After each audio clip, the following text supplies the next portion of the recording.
Hey everybody, Liz here. Thanks for stopping by.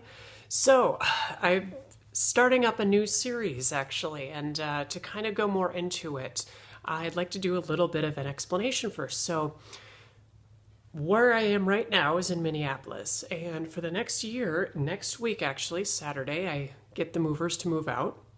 And then I fly out on the Tuesday after that to Curacao. So, Curacao is a Caribbean island. It is a former Dutch colony, and I will be spending about the next 12 months there. So, for me, I left my old job last Friday. It was a great job. I loved the people, they were great, the work was good, but I really wanted to follow this adventure, I guess you could say. So this is the sort of the first vlog. Now I'm actually going on my phone right now. I do have a micro SD, like GoPro camera, or GoPro camera. It is missing the micro SD card, so I need to get that. So this is actually on a phone, so if the audio sounds terrible, I do apologize. But right now I'm in my apartment. I've got a week or so to box up. When I get closer to that move date, you will see kind of what I'll be bringing along and kind of get some more information. But I figured I would kind of talk about the why so far. Why am I pursuing this out of all things, and why am I documenting it? So the first reason as to why is because, why Curacao? Well, Curacao I've gone to probably for the past 6 years or so. So I go on vacation every year there. I love the island. I love the culture. I love the atmosphere of it, the architecture, the culture. Like, it's a wonderful, wonderful place. So about a year ago or so, I was, well, back up even further. So for about 18 months or so, I was attempting to join the Air Force, and that kind of got kiboshed last summer. So at that point in like 2017, I thought, well, what sort of things do I want to do in life? Like, what sort of life do I want to live, right? If I'm not happy in the moment of what I'm doing, and if I'm just working to, fill a paycheck or to pay a bill, that's not really, living the kind of life that I want to live. So I more or less came up with the decision, I want to relocate to Curacao, at least temporarily. So the plan for me is to take all my personal effects, everything in my apartment, put it into storage for a year, and at the end of that year decide, do I want to stay here or do I want to go back to the United States? So either way, when I'm staying there, I can start to work, I can decide not to if I don't need to. The nice thing is I actually have enough savings where I don't have to work for an entire year if I don't want to. So part of the reason I'm doing this is to document what it's like. I mean, honestly, I've never lived in a foreign country before. This is probably the gutsiest thing I've ever done in my life. And I kind of want to share the experience. Now, this isn't for my own vanity, of course. I mean, the island is sort of a developing location, so part of it is motivating. If I can show you what it's like to go down there, maybe one or two people might be interested in going on vacation there. So certainly I'd like to kind of show the island around, and I'll get more into the history and the island itself, but it's a great place. It was missed by the hurricanes. It's outside the hurricane belt. It's a former Dutch colony. So as we get closer to the actual excursion itself, I'll show you what I'm going to pack. I'm going to show you where I'll be kind of staying. I'm actually staying with some friends and family that I know down there.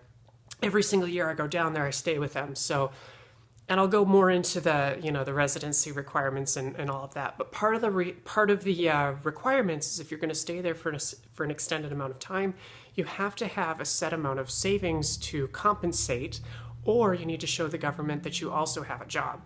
Well, I don't have a job lined up there, so that's going to be fun, kind of exciting too, to see, well, what does that process look like if I want to pursue it? But I'm an American citizen, so part of being an American citizen with the Dutch government means that you can go down there for about 9 months or so without requiring like a residency permit.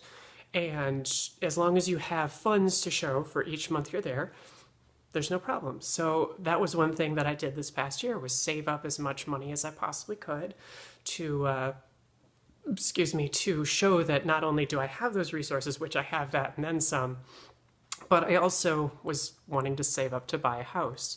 So at least in the United States, and again, this is another reason why I'm interested in going down there, is it's too expensive to buy a house here. So houses in Minneapolis right now and the surrounding suburbs, more so the surrounding suburbs, but kind of the lower end range is around $200,000 for a house. And I'm one of those old school people that I prefer to have a higher, what's the word, down payment before I actually make that decision. So I was leaning more towards a 15 to 20% down payment, and that's around $30,000 to $40,000. So if I wanted to do that, I'd have to stay here another 2 years or so and just save in order to do that. So one of the things I was looking at before I made the decision to ultimately go down there was, what's the cost of a house? Well, there are some houses I was looking at on a website where it's a 3-bedroom, 2-bath for about $110,000. So we'll have to check those out if they are actually there. So that's one thing, and that's another motivation. So in the end, I think this is going to be, I've never been an immigrant before. I've never tried to do something to this extent. I never studied abroad. I pretty much lived a pretty quiet existence most of my life. I played it safe.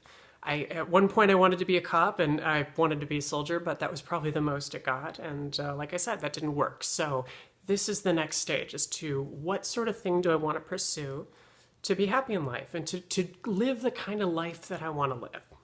So I'll do more or less, I'll do a lot of reviews kind of in this style. I'll take the GoPro when I do have the SD card and the batteries all figured out and all that stuff. I'll show you around the island. I'll also show you what it's like to live there, essentially. What it's, one thing that I'm going to have to do, for example, is to get a car. So buying a used car in a foreign country, well, that should be fun, right? And then there's just other small things along the line, depending on how well I have, on how much time I have, because if I do get working, I'm sure I won't have as much time. But I do, if I'm not, and I'm just sort of showing the island, maybe I'll do some more editing, but in the end, or larger pieces. But I think in the end, it's going to be fairly simple, just because I've tried to do more in-depth, like for a while when I was talking politics for a couple episodes, I just couldn't. It was too much time, and it wasn't really kind of the payoff I was hoping for. So in this case, this is just a quick vlog. I'm just babbling, running my mouth. So I'll show you around the island, do that sort of thing. But until that time, I hope to see you soon, and thank you again for stopping by. Bye.